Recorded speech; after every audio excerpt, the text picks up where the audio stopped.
అందరికీ నమస్కారం.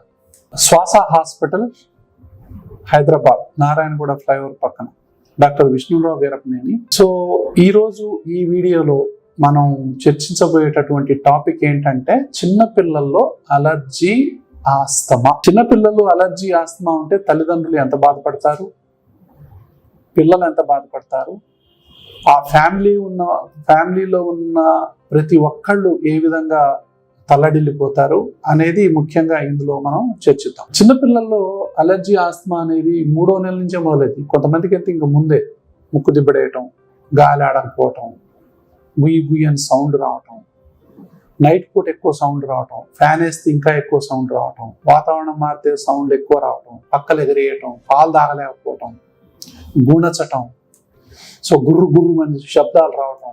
సో ఈ లక్షణాలన్నీ వస్తూ ఉంటే పెరుగుతూ ఉంటే ఇంకా ముక్కు గారటం, ఇవన్నీ తుమ్ములు